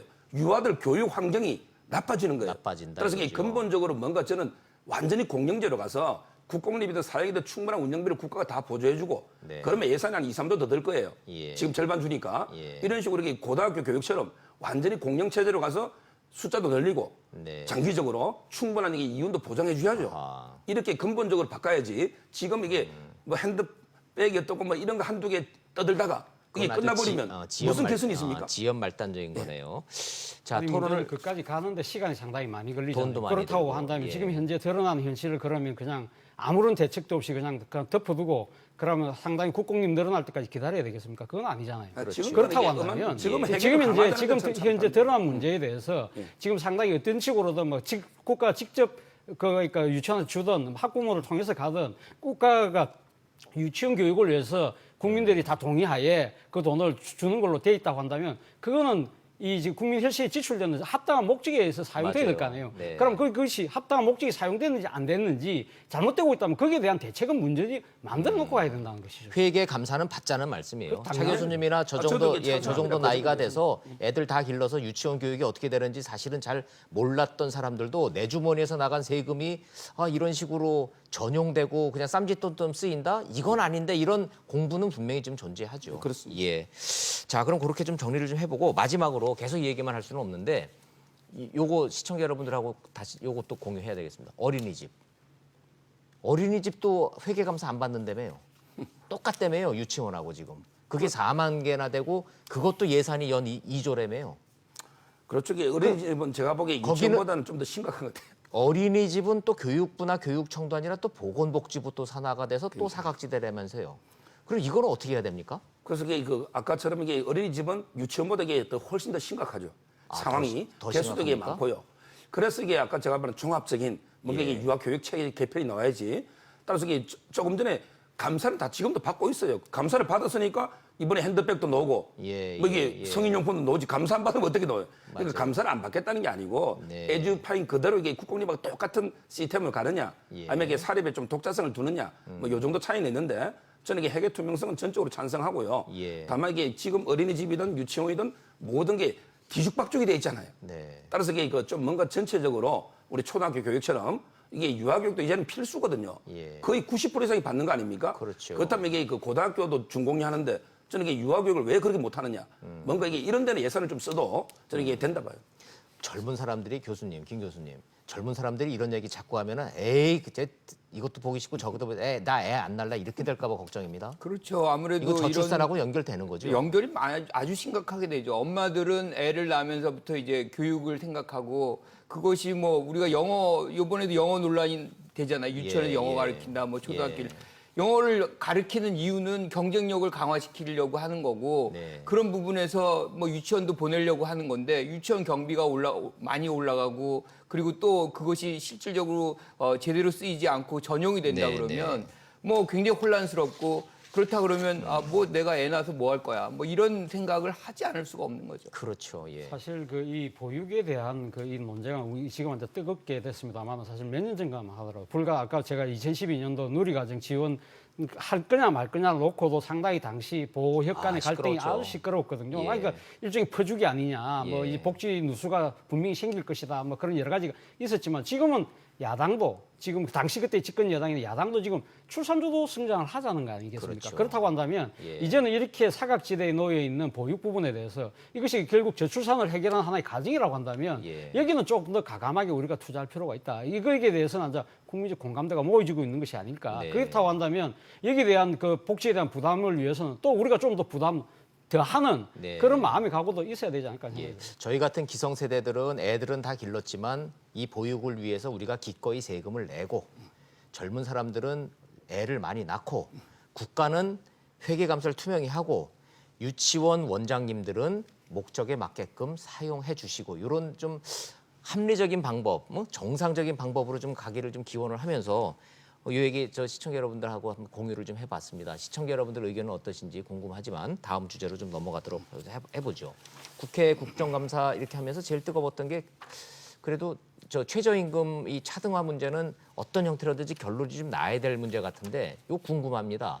이거 어떻게 정리됐어요? 김 교수님 좀 들여다보셨습니까? 예, 뭐 지금 보니까 최저임금을 야당 쪽에서는 뭐 지역 업종별로 좀 하자는 차등화를 거고. 하자는 것이고 여당 쪽에서는 지금 그 부분이 이제 만들어질 경우에는 무력화된다. 예. 그 제도 자체가 그래서 반대를 하는 측면에 있는데 국회만 놓고 보면 안 될 것 같지 않아요?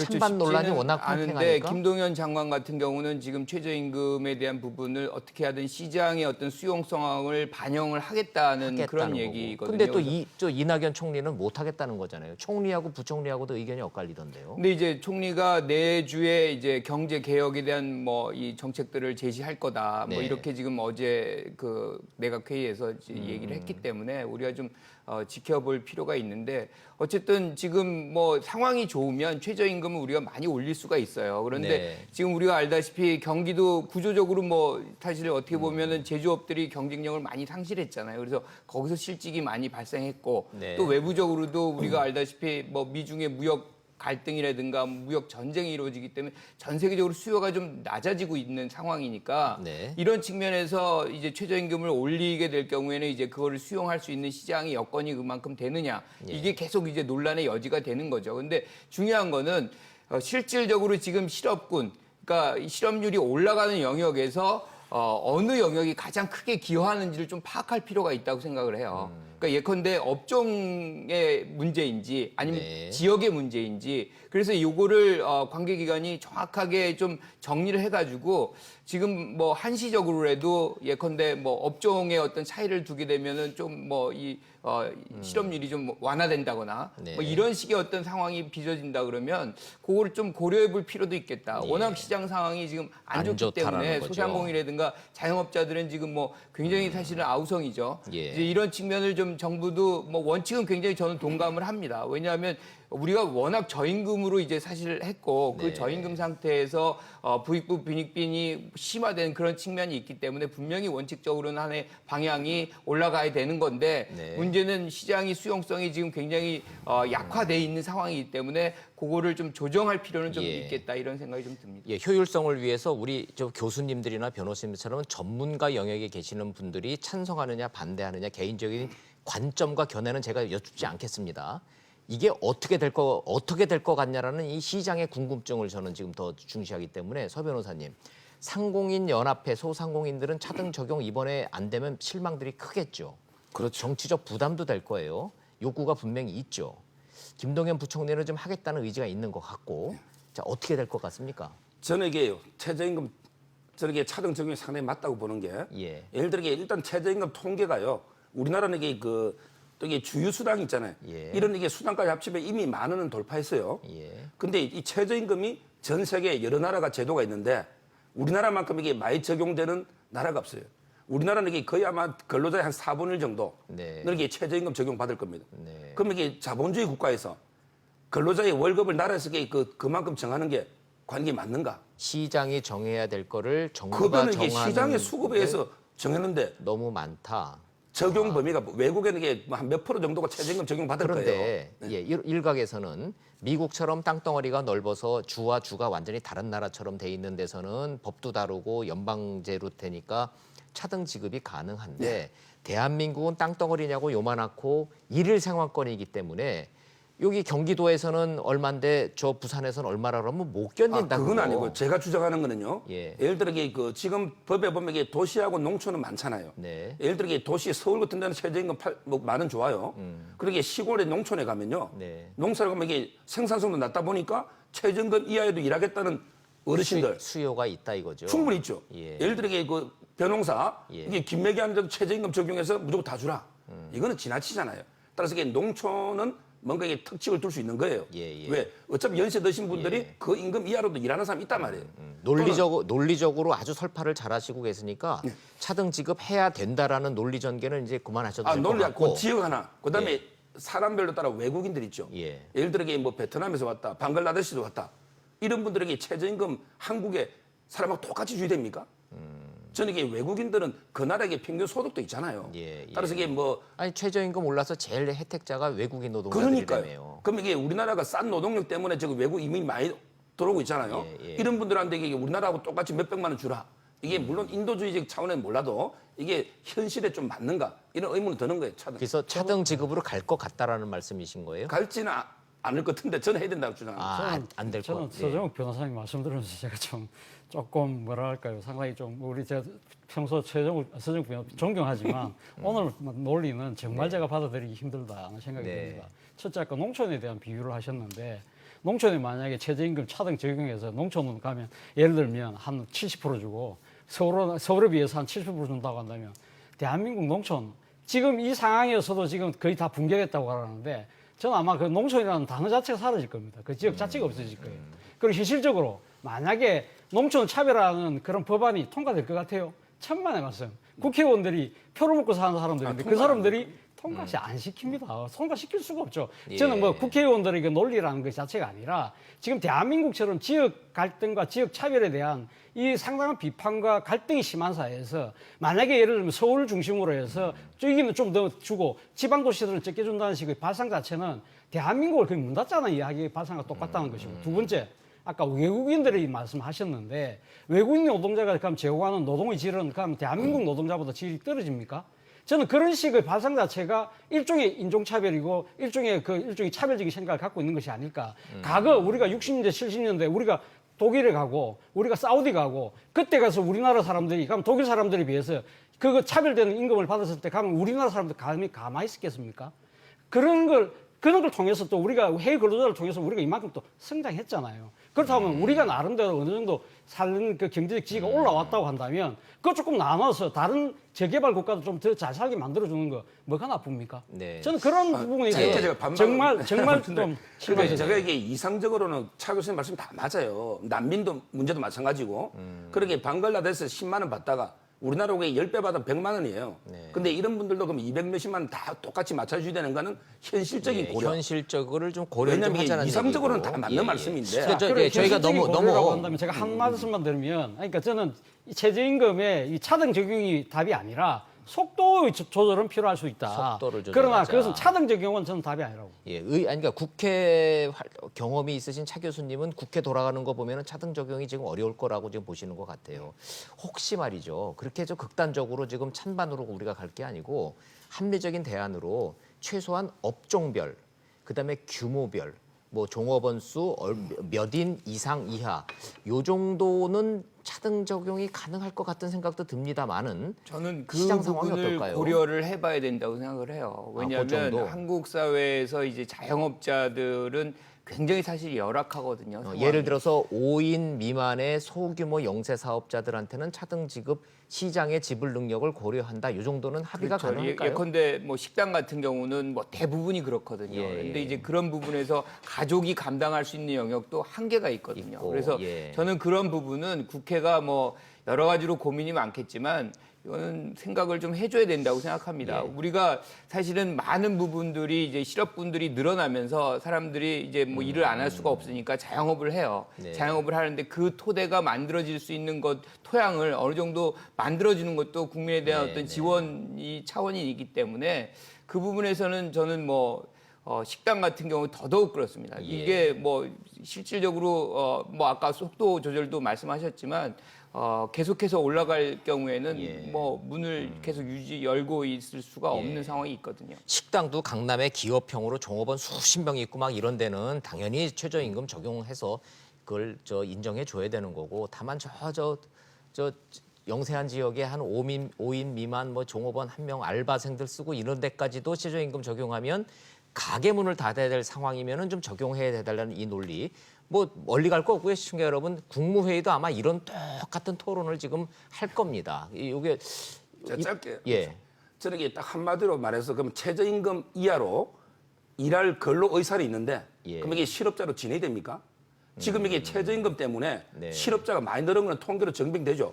네. 예를 들어 제가 어릴 때 신문 배달을 했어요. 그럼 이게 몇만 원 받고도 최저임금도 안 되는 동거가 했죠. 예. 그렇죠. 최저임금보다 그때는 약간 그게 낮게라도 필요했으니까. 예, 예. 나는 최저임금보다 약간 낮아도 일하겠다. 예. 이런 주부들도 있을 수 있잖아요. 그럼 이런 분들에게 실업자가 되는 거예요. 과연 이게 국가가 선의로 최저임금을 했지만 예. 본의 아닌 이게 피해자들이 놓을 수도 있는 거거든요. 예. 따라서 이게 기본은 시장 자유를 맡기고 예. 최소한의 미국처럼 외국처럼 한 몇 프로 정도 거의 노예 노동을 착취를 금지할 정도의 최저임금이 맞지. 지금 이게 20몇 프로를 최저임금을 규제하는 건 안 맞다는 거예요. 네, 네.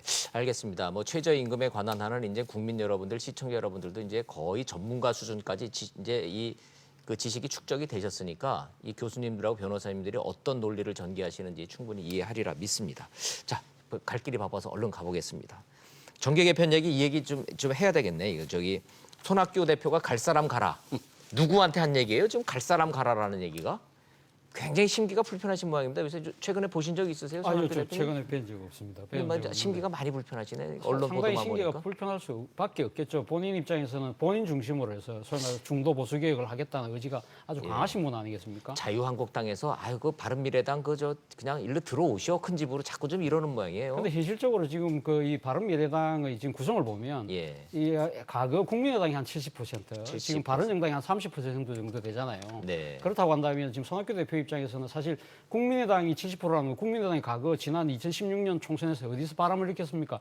호남에서 바람을 호남, 일으켰잖아요. 예. 그런 지역적인 기반과 지금 그리고 지금 아주 그러니까 명분도 없는 상황에서 절거 손잡았을 경우에는 네. 말 그대로 낙동강 오류가 될 수 있다. 그리고 또 무엇보다는 지금 자유한국당에서 이야기하는 보수 대통합의 이유가 뭘까? 명분이 뭘까라는 걸 생각할 필요가 있다는 것이죠. 뭘까요? 아마 진정성을 갖고 한다기보다는 자기 자체 내에서 인적 쇄신하려고 하는데 예. 그게 개파간 갈등이 생기니 예. 보수 대통합이라는 명분 걸고 이거 지금 어떻게 인적 쇄신 해보자는 그런 꼼수일 수도 있다는 생각이 드는 거죠. 네. 그러니까 제가 어느 방송에서 그 표현을 한번 썼습니다만은 말 그대로 자유한국당은 김중배 신부다. 이술과 심순애에서의 김중배 신부 있지 않습니까? 네. 사랑보다는 탐욕이 앞서는 아하. 그러한 생각을 아마 하고 있다고 손학규 대표는 예, 판단하고 사랑해서 있는 통합하자는 게 아니에요. 아니고 지금. 탐욕 때문에 하자는 탐욕 거죠. 때문에 하는. 네. 자, 김관욱 교수님, 전공 과목 이제 만나셨습니다.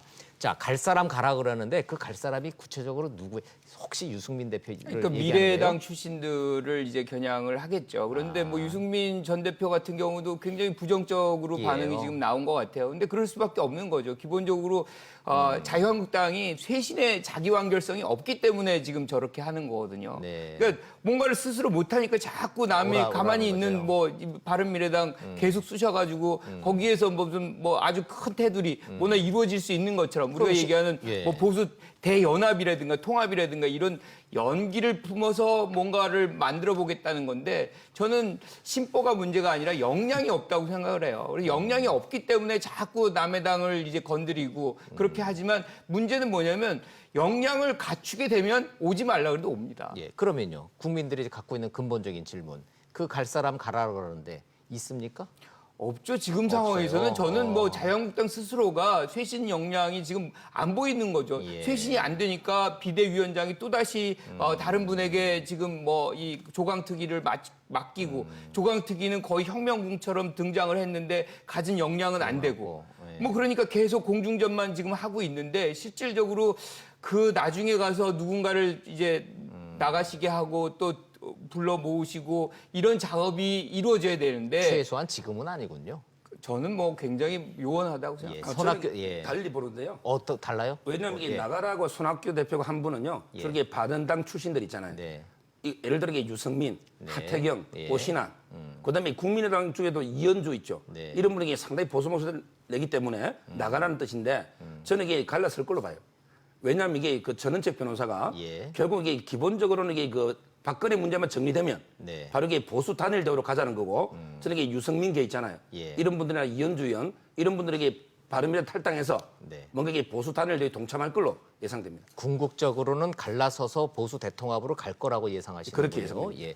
자, 이 부분은 결이 너무나 세 분이 다르기 때문에 상당한 시간이 필요한 토론이 필요한데 불행히도 지금 시간이 다 됐습니다. 요거 다음에 주제 한번 마련해 되면 세 분 모시고 이 보수 진영의 대통합 언제 어떤 식으로 어떻게 될 건지 진행 상황 좀 한번 점검해서 시청자 여러분한테 설명 좀 드리겠습니다. 예. 오늘 말씀 잘 들었습니다. 고맙습니다.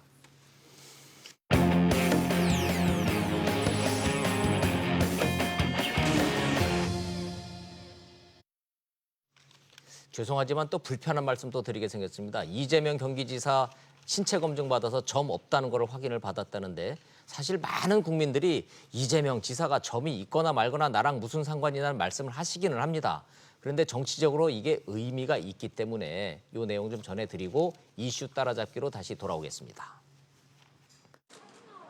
이재명 경기도지사가 전격적으로 아주대병원을 찾았습니다. 배우 김부선 씨가 제기한 의혹의 종지부를 찍겠다며 자진해서 신체 검증을 받았습니다. 김부선 씨는 이 지사 신체 특정 부위에 큰 점이 있는 걸로 안다며 이 지사와 관계를 뒷받침할 증거라고 주장해왔습니다. 단도직입적으로 말씀드리면 저는 몸에 점이 없습니다. 검증에는 아주대병원의 피부과와 성형외과 전문의가 참여했습니다. 경기도청 출입기자와 도청 관계자가 3명씩 참관했지만 이 지사의 몸을 직접 보진 않았습니다. 검증은 7분 만에 끝났고 의사들은 이 지사 신체에 점이나 이를 제거한 흔적은 없다고 전했습니다. 특정 신체 부위에 점이 없다는 사실이 명백하게 확인되었습니다. 시술 흔적도 전혀 없었습니다. 이 지사 측은 검증 소견서를 경찰에 제출할 계획입니다. 김부선 씨 측은 밀실 검증이라며 결과를 받아들일 수 없다고 반박했습니다. 이 지사의 성남시장 시절 운전기사였던 김모 씨는 어제 경찰에 소환됐습니다. 문재인 대통령 등에 대한 악의적인 글을 올려 논란이 된 해경궁 김 씨 트위터 계정 주인으로 지목됐기 때문인데 김 씨는 해당 계정은 잘 기억나지 않는다고 진술한 걸로 알려졌습니다. 이슈 따라잡기 돌아왔습니다. 나오시는 김지혜 변호사님 나오셨습니다. 어서 오십시오. 안녕하세요. 안녕하세요. 네, 제가 어제 문자를 하나 받았습니다. 이재명 지사의 점 논란에 대해서 저한테 시청자라면서 문자가 왔습니다. 네. 국민들이 알 권리도 있지만 모르고 싶은 권리도 좀 있습니다. 저 진짜 모르고 싶거든요. 그러면서 네. 왜 이걸 중계방송하듯이 이렇게 언론에서 그 보도를 하냐고 불편하다 일단 네네. 보고 듣기가 라고 항의를 해오셨어요. 네. 저 동의합니다. 충분히 그럴 수 있을 것 같습니다. 예. 그럼에도 불구하고 네네. 이 문제가 단순히 점이 있냐 없냐가 문제가 아니라 정치적인 문제이기 때문에 정말 정제되고 자제된 내용으로만 딱 사실관계만 좀 전달해 드리도록 하죠. 그래서 김지혜 변호사님한테 여쭙니다. 네네. 법적으로 이 점이 없다라는 이 의사의 소견서는 유효한 증거물인가요? 일단은 굉장히 증거 능력이 있는 증거 능력은 신빙성이 있군요. 있는 이제 그런 증거는 될 수 있지만 네. 이제 만약에 이것이 어떤 법정으로 가서 소송 과정에 있다고 한다면 아마 한 차례 더 법원이 선임한 그 제3자 그 검증인에 의해서 다시 한번 검증이 이루어질 가능성은 있습니다. 있군요. 예, 근데 지금 이 상태에서 사실 이제 뭐 아주대병원 의사들이 거짓말을 했다라고 보기는 참 어렵거든요. 자, 예. 그 얘기는 김부선 씨 측의 강용석 변호사는 밀실 검증 인정 못하겠다 이렇게 나왔는데 네네. 좀 논리적으로 궁색하죠. 예, 그렇죠. 상식적으로 아무래도. 봤을 예, 때는. 상식적으로 뭐 의사들 그것도 한 사람도 아니고 이제 두 사람인데 이제 두 사람이 모두 다 뭐 입을 맞춰서 거짓말을 할 가능성은 거의 없어 없다. 보이고 이제 예. 점도 없고 이제 뭔가 그 점을 제거한 뭐 수술 흔적도 자국이나 없고. 뭐 봉합 자국 이런 것도 없다고 이미 확인이 네. 된 상태고요. 근데 네. 강용석 변호사가 뭐 더 큰 신체의 비밀이 있다. 뭐 이런 이야기도 한 적이 있고 네. 그다음에 또 이게 뭐 생쇼다. 뭐 이렇게 폄하를 하면서 그러니까 결과적으로는 이 말을 누가 믿겠냐. 뭐 예. 이런 이야기도 했는데 그 강용석 대목부터 국민들이 불편해하고 피로감을 느끼는 것 같아요. 네, 그래요. 근데 강윤 예. 변호사님이 변호사니까 알고 있는 거예요. 그러니까 뭐냐면은 이게 실제로 어떤 뭐 법원이나 수사기관의 정식적인 그런 검증 절차를 거치기까지는 많은 시간이 소요되고 어떻게 보면은 그런 검증 절차 자체를 해주지 않을 수도 있어요. 아하. 네, 이 사건에 그러니까 법원이나 뭐 수사기관은 사건에 정확히 관련 있는 것만 합니다. 예. 예, 그렇기 때문에 이재명 지사가 원하는 대로 해주지 않을 수도 있다. 이제 예. 이 점을 교묘하게 좀 공격을 하고 있는 것은 아닌가 좀 이런 생각이 듭니다. 실제로 경찰은 이 수사의 절차상에 우리 계획하고는 상관없다 이렇게 얘기하고 있는 거죠. 그렇죠. 그러니까 해달라고 해서 그냥 무조건 해주는 건 아니고요. 아니에요. 예, 필요한지 안 필요한지를 자체적으로 판단을 해서 가는 것이거든요. 그러니까 이 셀프 검증으로 논란 끝 이러기를 이재명 지사는 원하겠지만 그렇게 해도 안 될 가능성도 있다는 얘기예요. 강용석 변호사나 뭐 김부선 씨 측에서는 뭐 네. 계속해서 뭐 어차피 너네만 한 것 아니냐, 혼자 한 거 아니냐 이렇게 공격을 가할 것 같은데 그거 이제 자체는, 그럼에도 예. 불구하고 이제 그런 공격이 굉장히 궁색해 보이기 때문에 일단 이재명 지사 입장에서는 어느 정도 계획한 바를 성공했다라고 생각을 합니다. 어느 정도 정치적으로 얻을 건 얻었어요. 이건 기자이기 때문에 하는 질문인데 네. 이재명 지사가 본인 입으로 나는 엄마의 피부를 닮아서 선천적으로 깨끗한 피부를 갖고 있어서 점이 없다. 네. 잘 믿기지는 않았지만 왜냐하면 일반인들은 다 점이 있으니까. 네네. 근데 실제로 점이 특정 부위에는 없다는 거잖아요. 그렇죠. 그러면서 이상한 얘기를 했어요. 하나 있기는 있다. 빨간색으로 네모나타 근데 그거는 까맣고 네네. 동그란 점이 아니다라고 네네. 얘기했는데 어제 신체 검사에서 그 문제의 빨갛고 네모나다라는 점의 위치와 유무는 의사는 소견이 밝히지 않았어요. 네네. 그렇죠. 네. 그거는 어떤 그 논란의 소지는 없습니까?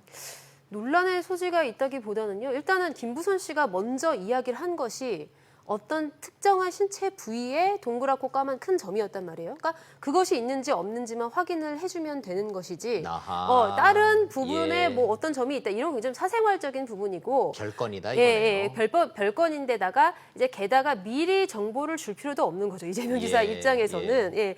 그렇기 때문에 예를 들어서 정말 뭐 다 알고 있다면 그럼 그 빨간 점이 어디에 있는지도 김부선 씨는 알고 있지 않을까. 네. 예, 근데 그거에 대한 공격도 없는 것을 만약에 이제 종합적으로 추론을 해보면 이제 결과적으로는 이재명 지사의 주장 쪽에 훨씬 더 무게가 실린다고 네, 네. 그렇게 판단이 됩니다. 좋습니다. 뭐 국민들 입장에서 보면 뭐 본질은 이재명 지사와 여배우 김부선 씨 둘 중에 한 명은 지금 거짓말이로 돼 있잖아요. 네. 최종적으로 결론 날 때까지는 그냥 언론도 좀 그냥 이렇게 지켜만 보고 이렇게 중계 방송을 안 했으면 좋겠다 이런 의견들 많습니다. 네. 좀 지켜보죠, 뭐 좀. 예. 자, 다시 가서 또 안타까운 이 사건이 있어서 그 숙명여고 시험지 유출 사건은 아버지 전 교무부장과 딸들이 다 입건이 돼 버렸네요. 네. 일단 휴대전화를 디지털 포렌식을 통해서 조사를 해본 결과 그 얘기인즉슨 뭔가 지웠는데 그걸 복원을 해냈다는 그렇죠. 예, 얘기군요. 어느 정도는 시험지가 미리 유출된 것처럼 보이는 그런 정황 증거가 굉장히 여러 개 발견이 됐다라고 네, 경찰이 네. 발표를 했습니다. 그러니까 뭐 예를 들어서 시험지를 직접적으로 이렇게 촬영을 했다거나 예. 뭐 답만 이렇게 적었다거나 이런 직접적인 증거는 아니지만요. 네. 이제 그렇지만 미리 시험지를 보지 않고서는 조금 입수하기 어려운 그런 네. 예를 들면은 지문 같은 거 있잖아요. 네. 출제된 실제로 그 시험일에 출제된 그 지문의 일부가 그 쌍둥이들의 핸드폰에서 시험일 전에 있었던 사실을 발견했던 저런. 겁니다. 예. 이제 그런 여러 가지 정황 증거를 이제 종합해 볼 때 아무래도 유출이 된 것으로 의심할 만한 정황이 충분하다라고 그렇게 판단을 한 것 같고요. 예. 근데 이제 문제는 둘째가 아프죠.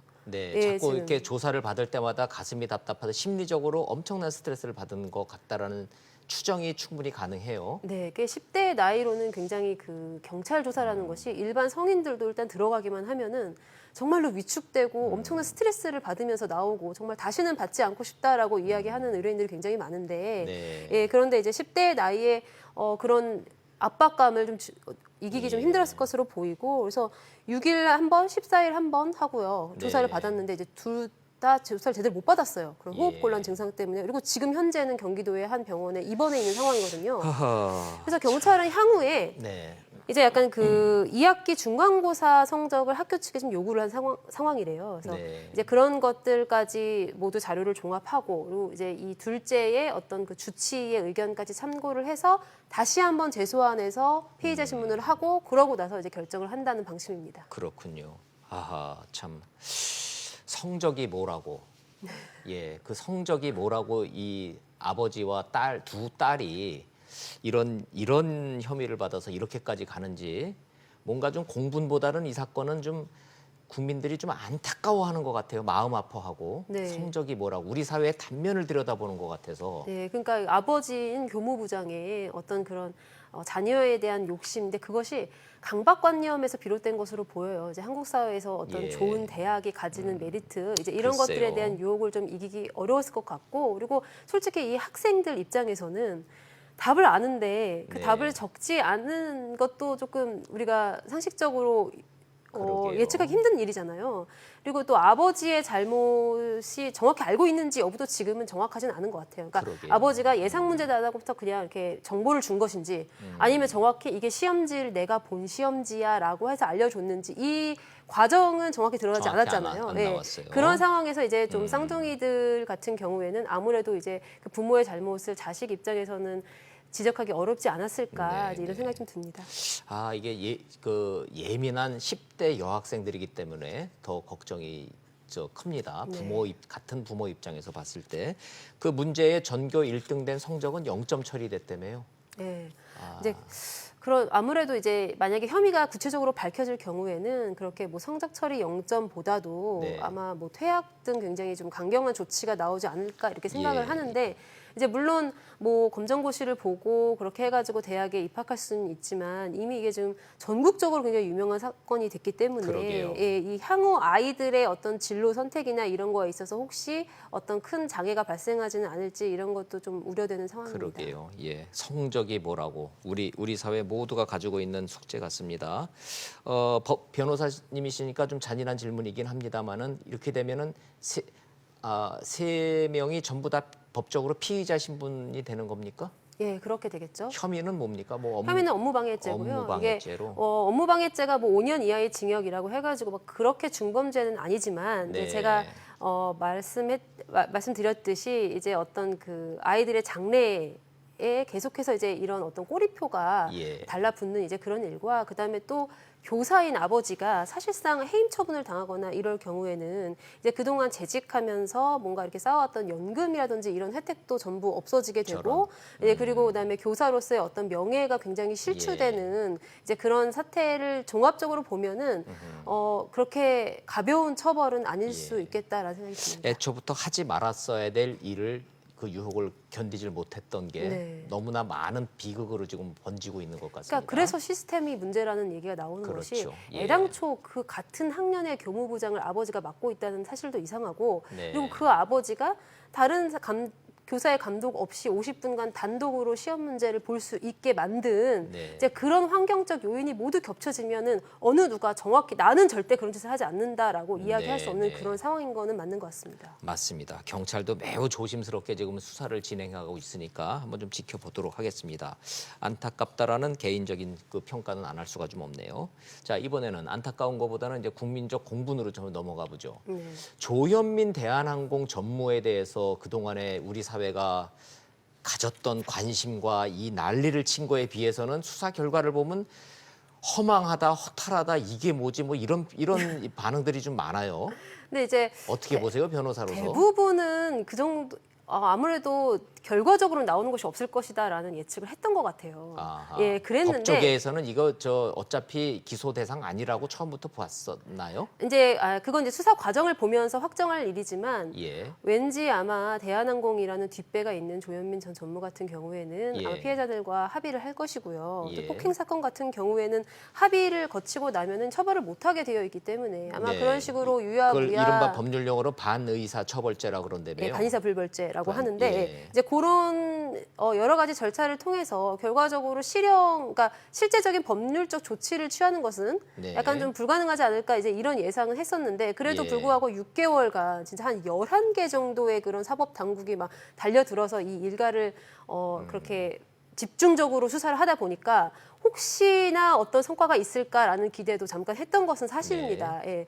근데 이제 특수 폭행 같은 경우에는 물컵을 사람이 예. 있는 방향이 아닌 뭐 대각선 오른쪽으로 던졌다. 예. 뭐 그래서 이 사람을 향해 던졌다는 부분이 입증이 안 된 거예요. 근데 그 입증이 네. 안 된 이유가 뭐겠습니까? 결과적으로는 피해자들이나 그 그렇죠. 주변에 있었던 사람들이 증언을 해주지 않은 거죠. 네. 그리고 또 폭행 같은 경우에는 이제 종이컵이다. 네. 그래서 종이컵 같은 경우에는 이제 피해자 2명이 모두 다 합의를 했고 처벌 불원 의사를 밝혔습니다. 네. 이제 그러니까 결과적으로는 그거예요. 여기서 조현민 전 전무에게 좀 불리한 그런 증언을 할 경우에 올 수 있는 불이익이라든지 뭐 혹은 조현민 전 전무 쪽에서 적극적으로 어떤 금전 등의 대가를 지불하면서 합의를 한 결과가 이럴 것이다라는 생각이 좀 듭니다. 그래서 인터넷상으로 보면 제가 직설적으로 여쭈면 네. 그래서 결국은 유전무죄 아니냐. 돈으로 그 피해자들에게 충분한 보상을 해주고 합의서를 받아내고 처벌하지 않도록 해달라라는 탄원서를 받아냈기 때문에 가능한 것이지 일반인들 같았으면 과연 이게 불기소 처분이 내려졌겠느냐. 이런 일각의 그 지적도 있기는 있어요. 네. 그게 가능한 얘기입니까? 일단은 만약에 그렇게 딱 단면적인 측면에서 보면은 말이 되는 얘기죠. 이제 정말로 돈이 있으면 죄가 안 되고 네. 돈이 없으면 죄가 되고 이제 이런 상황이 있는 건 사실이지만 이제 그렇지만 폭행의 정도가 뭐 굉장히 상대방이 상해를 입을 정도로 중하지 또 않은 아니고, 그런 예. 상황이었는데 거기서 금전으로 보상을 한다고 하더라도 사실 예. 자본주의 시스템에서는 어떤 다른 사람의 손해를 배상해주는 가장 좋은 방법이 금전이거든요. 네. 이제 그렇기 때문에 만약에 본인이 진심으로 사과한다고 얘기를 하고 충분한 금전적 보상을 줬으면 네. 피해자 입장에서는 그게 더 좋을 수도 있어요. 멋있다 이거죠. 예, 그렇기 예. 때문에 이게 그냥 단면적으로 이렇게 합의를 해가지고 처벌하지 않으면 너무 불공평하다 이렇게 볼 일은 아니고요. 네. 충분히 대가를 치렀을 거라고 생각은 합니다. 하긴 뭐 돈이 없다는 이유만으로 죄를 받는 것도 잘못이지만 돈이 많다는 이유만으로 또 과도한 처벌을 또 법에 없는데 또 처벌하는 것도 그것도 문제기는 하죠. 예, 그러니까 이 법이 이야기하고 있는 것은 예. 그러니까 결과적으로 네가 잘못을 했으면 가서 사과를 하고 예. 금전적으로 배상을 하라는 명령이라고 네, 봐도 좋을 네. 것 같습니다. 인격이 잘못됐다는 이유만으로 뭐 법에 없는 형사처벌은 할 수는 없다. 이렇게 이해를 해도 될까요? 예, 그렇죠. 어떻게 보면 예. 법의 한계인 거죠. 알겠습니다. 자, 그거는 그렇게 잘 끝났다고 그러지만 그렇다고 해서 지금 별건 수사가 끝난 건 아니죠. 오히려 아버지 조양호 회장에 대한 지금 기소될 가능 네, 한 아닙니까? 8개 혐의 정도가 있고요. 뭐 예. 조세 포탈과 횡령 배임 사기 이 뭐 그거는 액수 어떻게 될 것 자체가 같아요? 굉장히 어마어마한 그런 상황이고 나름대로 증거가 굉장히 정확하게 나와 있습니다. 나와 있기 예. 때문에. 그렇기 때문에 아무래도 우리가 이렇게 액수가요. 횡령, 네. 배임, 사기 이런 것도 일반인들의 액수와 그다음에 재벌 회장들에게 적용되는 액수의 그 기준이 다르잖아요. 네, 네. 예, 이거에 대해서 굉장히 비판도 많은데 그럼에도 불구하고 이 사건 같은 경우에는 이게 약간 실형을 면하기 좀 힘들지 않을까 지금 이런 그렇군요. 예측도 가능한 것 예. 같고 어쨌든 조현민 전 전무의 이 물컵 갑질로부터 비롯돼서 결과적으로는 대한항공 자체의 어떤 정화가 일어나고 있는 네. 그런 모습에서는 좀 긍정적인 측면도 있다고 생각합니다. 설마 또 이러다가 또 조금 지나고 나서 잠잠해지면 다시 뭐 그 딸들 경영 복귀하고 이런 일이 벌어질까요? 다시? 글쎄요. 근데 조현민 전 전무 같은 경우에 그 진에어 등록 면허 취소 건도 있었잖아요. 예. 근데 거기서 국토교통부가 그 면허 취소 안 한 거는요. 예. 조현민 전 전무가 다시 경영 일선에 뛰어들지 않을 거라는 예측 그런 것도 좀 작용을 한 걸로 보여요. 전제 아래 한 네네. 거니까. 그래서 그런 것도 보이고 그다음에 조양호 회장이 지금 이렇게 수사를 받고 재판을 진행 중인데 그럼에도 불구하고 또 조현민 전 전무가 이렇게 뭐 경영 일선에 기웃거리면 여론은 더 나빠지게 되어 있고 네. 또 그것이 어떻게 해서든 재판에 작용할 가능성도 있기 때문에 아마도 최소한 조양호 회장의 어떤 그 마무리가 법적 적자가 마무리되기 전까지는 그 조현민 전 전무의 경영 일선 복귀가 좀 어렵지 않을까. 네. 참 우리 사회에 많은 숙제를 남긴 사건이에요. 네, 국민감정법과 우리의 정서가 동원됐던 작용됐던 그런 도덕적인 문제와 네. 정말 형사법적인 이 처벌의 문제 이 사이에서의 이 괴리 네. 국민들도 많은 생각을 할 수밖에 없는 그런 사건입니다. 네, 네, 알겠습니다. 어떻게 진행되는지 마지막까지 잘 좀 지켜봐 주십시오. 네. 네, 오늘 말씀 잘 들었습니다. 고맙습니다.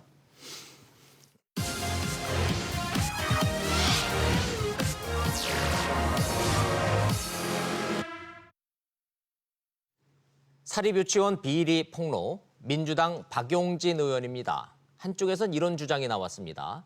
좌파 국회의원이 시민단체랑 손잡고 사유재산 침해하는 사회주의한다. 박용진 의원, 좌파 맞습니다. 그런데 핵심과 본질은 가리키는 손가락이 좌냐 우냐가 아닙니다. 연 2조, 지난 6년 동안 10조, 나랏돈 지원했는데 제대로 썼나 감사할 시스템을 사립 유치원들이 거부한 겁니다. 앞으로도 별도 회계감사 받겠다는 건데 한마디로 저는 말이 안 된다고 생각합니다. 국민 세금 들어가는데 별도의 회계감사를 받겠다니요. 왜요? 합리적이지도 상식적이지도 않습니다. 국민 세금 들어가면 동일 회계감사만이 정답이라 봅니다. 그리고 나랏돈 빼먹은 악덕 원장님들 형사처벌 대상 맞습니다. 이런 게 진정한 적폐청산입니다. 그 지적질한 이른바 좌파 박용진 의원 국감 잘했습니다. 응원합니다. 직설 마치겠습니다. 시청해 주셔서 고맙습니다.